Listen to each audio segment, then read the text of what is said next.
sadar bahwa kita tidak penuh pengetahuannya, kita menyerahkan dengan Tuhan, ke semua yang terjadi tidak sesuai dengan harapan kita bukanlah hukuman, pasti ilmu. Dan saya berjalan ini bukan karena saya tahu, tapi karena hanya ini yang saya tahu.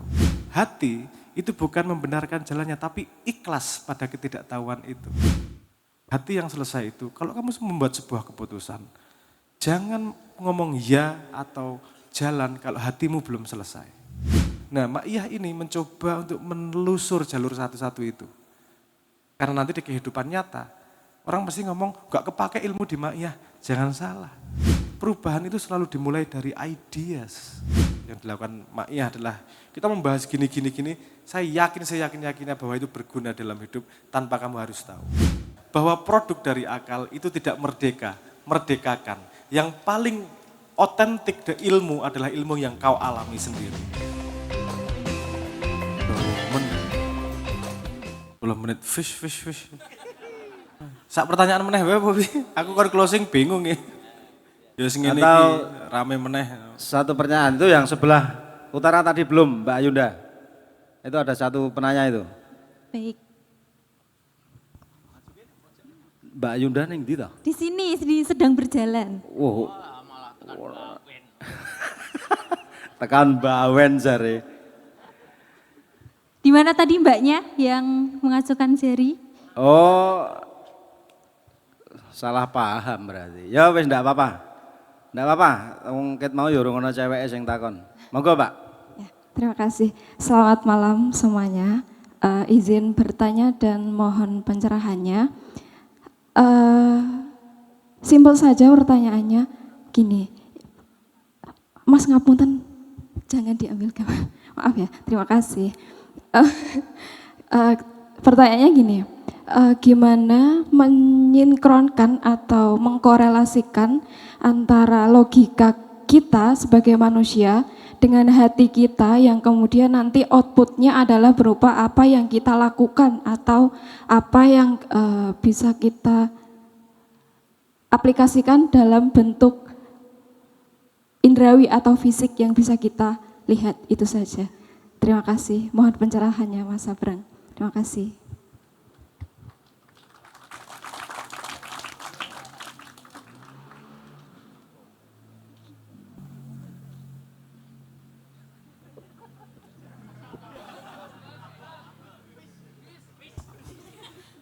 Ini menyinkronkan antara hudud. Anda tahu konsep yang namanya heuristik? Angel meneh iki. Loh, dhewe ning kene iki sinau to, rapopot. Aku sekarang bebas ngomong seperti itu, yang penting kata kuncinya jelas, setelah itu golek dhewe ning AI ngobrol jajal iki opo to jane kan ngono. Ya, gini, jadi kita itu selalu merasa harus punya informasi penuh untuk berjalan. Harus tahu mengenal diri dulu, harus sinkron sama hati dulu, harus gini. Padahal tidak ada titik dalam hidup manusia yang dia punya informasi penuh terhadap sesuatu. Pasti informasinya terbatas. Dan efek samping dari informasi terbatas itu adalah keputusan yang tidak terlalu benar. Selalu. Dengan keputusan yang tidak terlalu benar, kita kemudian belajar pengalaman. Kita mengalami sesuatu dan kita belajar. Sehingga kita bisa nambah lagi. Nanti untuk kesalahan berikutnya dan seterusnya. Jadi nomor satu adalah kita harus punya kesadaran bahwa kita ini terbatas. Dan semua keputusan yang kita buat, semua pemikiran yang kita miliki, itu sebenarnya heuristik. Bahkan tidak deduktif maupun induktif. Nah, apa meneh iki golek dhewe pokoke. Itu logika. Ada apa namanya beberapa jenis cara untuk mengetahui, untuk menyimpulkan sesuatu. Induktif, deduktif, padahal kita paling bisa dilakukan hanya heuristik. Kalau di dunia itu sebutannya menjadi abduktif.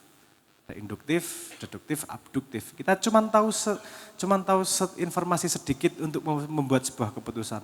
Tapi kata kuncinya sebenarnya bukanlah benarnya keputusan. Tapi hati yang selesai untuk menerima bahwa semua keputusanku bukanlah yang optimal. Karena tidak optimal, ada rentang yang namanya bismillah. Ada rentang namanya insya Allah. Tuhan, itu kenapa Kanjeng Nabi modali kita semua biar kersane Gusti Allah, bismillah atas nama Tuhan. Karena memang kita tidak pernah punya keputusan full, pemahaman full untuk membuat keputusan paling benar. Mesti ono salah. Ben ora salah-salah banget, Gusti terserah jenengan ya pokoknya ngertiku saene yo. Bahwa ini kemudian di tengah jalan, oh ini enggak pas ya sebenarnya. Kita jadi yakin persis ketika kita mulainya sudah pakai cara itu, sadar bahwa kita tidak penuh pengetahuannya, kita menyerahkan dengan Tuhan, ke semua yang terjadi tidak sesuai dengan harapan kita bukanlah hukuman, pasti ilmu. Jadi tidak ada yang namanya kegagalan. Karena yang kita terima berikutnya adalah ilmu untuk melengkapi apa yang kita tidak tahu sebelumnya.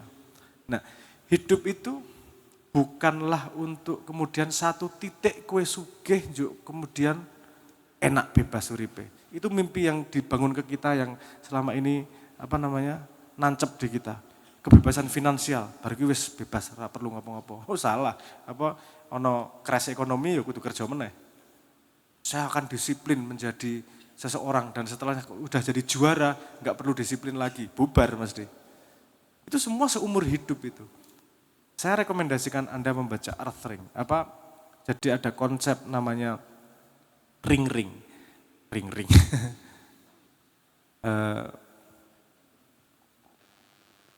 Earth ring, wind ring, lingkar angin, lingkar tanah, lingkar api dan seterusnya. Itu konsep yang sangat menarik dari pengalamannya Musashi. Judulnya Five Rings. Five Rings itu bukunya justru buku filsafat.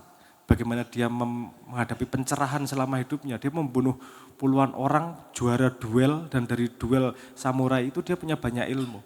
Dan kesimpulannya dia, hidup itu nggak pernah kita sampai pada tujuan yang kita impikan. Saya nggak disiplin sampai jadi juara, ternyata saya nggak disiplin sedikit, ya kalah. Jadi intinya bukanlah disiplin untuk mencapai sebuah titik, tapi mengikrarkan bahwa hidupku adalah disiplin. Kenapa saya belok ke sini? Saya pengen balik ke sini lagi. Kalau kita sudah sadar bahwa seumur hidup kita tidak akan pernah punya kelengkapan informasi, kita akan terjaga dari sombong setiap saat. Karena kita tahu, aku tahunya cuma segini. Dan saya berjalan ini bukan karena saya tahu, tapi karena hanya ini yang saya tahu. Dan kalau kesadaran itu dipegang penuh, insya Allah sepemahaman saya, Tuhan gak akan marah. Tidak mungkin kita bersikap membuat keputusan terhadap sesuatu yang kita tidak tahu. Limitasinya adalah apa yang kita ketahui, kita pakai untuk membuat keputusan. Hati itu bukan membenarkan jalannya, tapi ikhlas pada ketidaktahuan itu. Simbah, kalau kalimat simbah yang salah satu salah satu keris yang saya pegang lah. Kalimat simbah, konsep yang namanya hati yang selesai. Hati yang selesai itu, kalau kamu membuat sebuah keputusan, jangan ngomong ya atau jalan kalau hatimu belum selesai. Oke, saya mau menikah, hatinya selesai dulu. Oke, selesai. Udah selesai, mangkat, tidak akan ada penyesal. Kamu akan menghadapi semua kesulitan, tapi kamu sudah selesai di awal. Kalau kamu berangkat sekolah, kalau kamu ikut kuliah 4 tahun, hatinya nggak selesai, di tengah jalan komplain terus pasti. Ngapa sih harus gini, ngapain sih harus gini, ini gini segala macam. Tapi kalau di depan sudah selesai hatinya, yo tak lakoni. Itu nggak ada pertanyaan berikutnya. Dan kamu konsisten dengan apa yang dijalani. Karena hatinya selesai. Hati itu cuma menjaga hati itu tidak setajam akal. Karena dia, contohnya gini. Ketika Anda dengar musik, Anda ngomong, enak iki, nggak enak gitu ya. Kalimat gampangnya ya, enak atau nggak enak. Kalimatnya bukan gini, gitarnya ini terlalu keras ya, gitarnya ini kok minor ya, nggak gitu kan dengar pertama. Itulah bedanya cara kerja dalam tanda petik ya, saya menyederhanakan. Itu cara kerja hati dan cara kerja otak. Kalau otak itu menggaris satu, cari kausalitas sebab akibatnya satu. Gitarnya gimana, drumnya gimana, kamu akan punya ilmu terhadap musik itu, tapi lupa menikmati. Kalau musiknya enak, kamu nggak peduli drumnya, nggak peduli gitarnya, nggak peduli suaranya, enak lagunya. Apakah otak tidak bekerja? Ya, otak bekerja, tapi semuanya didengar sekaligus. Yang didengar bukanlah instrumen, yang didengar adalah harmoni antar instrumen tersebut. Karena kompleksitasnya sedemikian rupa, otak nggak bisa kemudian ngetrack. Yang keluar outputnya adalah rasa. Itu bedanya seni sama science. Kalau science itu satu garis, sebab akibat. Kalau seni itu banyak garis. Sehingga yang gerak rasa. Koyone pasing ini, dah. Nah hidupmu itu bisa science, artinya bisa ngikutin satu garis, atau bisa dengan rasa, semua garis diikuti, tapi tidak detail. Paham maksud saya ya? Ini bedanya antara, makanya waktu itu ketika orang ngomong seni sama science itu berbeda sama sekali. No, you're stupid. Karena ketika Anda belajar seni, Anda butuh science. Anda belajar gitar, itu perlu tahu A, B, C, tuning gimana, senar yang bagus, itu science semua. Tapi ketika Anda main gitar, Anda lupa itu semua teknis, dan Anda tinggal main aja menikmati. Dan itu saya ingat persis kalimatnya Mbak Berta. Anda tahu Mbak Berta enggak? Bu Berta adalah salah satu coach musik paling ampuh se-Indonesia lah. Mbak Berta, saya pernah berguru pada beliau, dan dia ngomong, Brang, kalau kamu manggung, lupakan semua ilmu ini. Kamu menikmati, latihan tidak akan mengkhianati hasil. Hasil tidak akan, ya ngono lah, salah sisi ini, pokoknya tidak akan mengkhianati yang lain ngono. Kalimat intinya gitu. Artinya ketika latihan kamu beneran berusaha bener dan seterusnya secara saintifik dipikir. Tapi ketika melakukan perform, itu semua dilupakan. Lihat bedanya orang yang tidak latihan sama orang yang latihan ketika mereka perform. Mesti apik sing latihan. Karena dia sudah mengalami jalur sains, jalur akalnya. Nah, Mak Iyah ini mencoba untuk menelusur jalur satu-satu itu. Karena nanti di kehidupan nyata, orang pasti ngomong, gak kepake ilmu di Mak Iyah. Jangan salah. Itu hari ini kamu belajar gitar, besok belajar drum. Ketika dengerin musik, gak kelihatan ada drum atau ada gitar. Yang kelihatan enak. Mak Iyah, kita mumet ngene iki ngomong apa to ora cetok konsep mbok apa sebenarnya? Mbok demo membuat perubahan. Saya selalu ngomong gini, perubahan itu selalu dimulai dari ideas. Kalau action bukan ideasmu, artinya kamu bukan membuat perubahan, kamu cuma pekatik dari orang lain. Kamu cuma alat jadi orang lain karena kamu tidak tahu ideasnya apa yang mau kamu rubah, kenapa kamu berbuat itu kan gitu.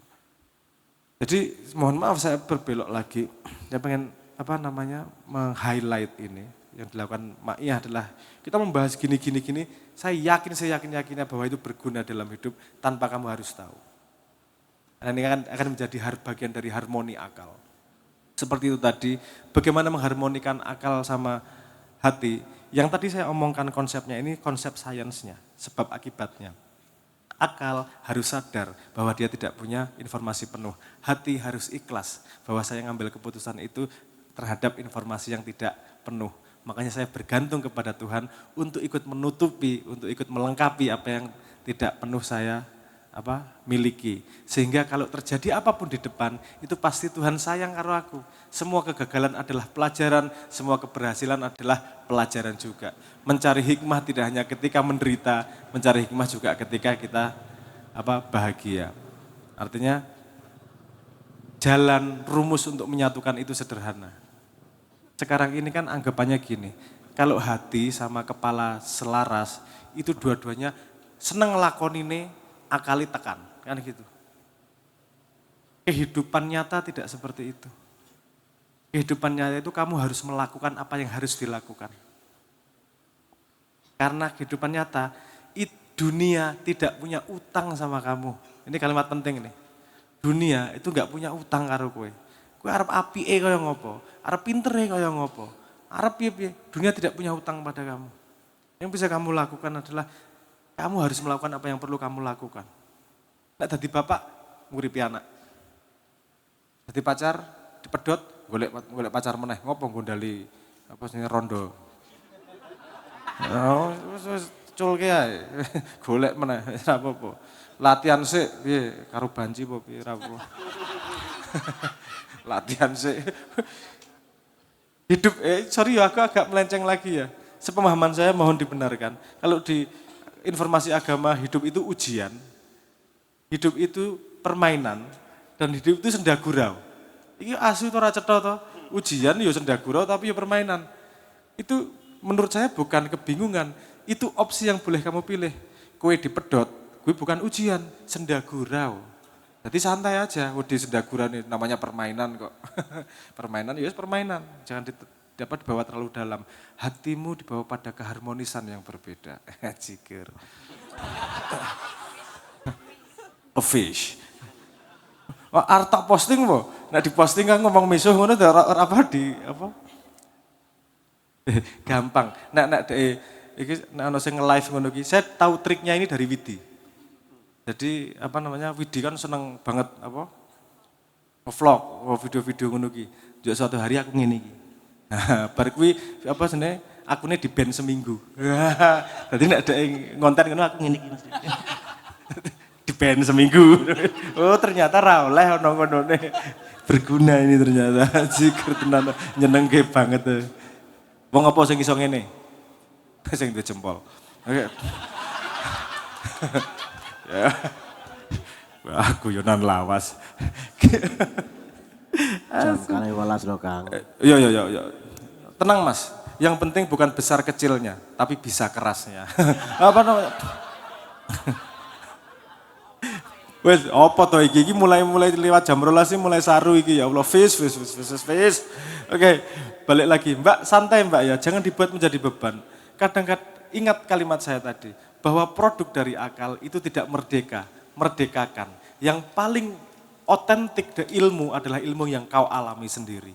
Bahwa kamu belajar bahasa dari orang lain, oh konsepnya ini namanya A toh, konsep ini namanya B toh, it's okay. Tapi semua yang keluar dari yang masuk dari luar itu perlu kamu olah untuk menjadi otentik dalam dirimu. Mulai sekarang menurut saya untuk bisa harmoni akal dan hati, mulai belajar hati yang selesai terhadap keterbatasan. Terima kasih.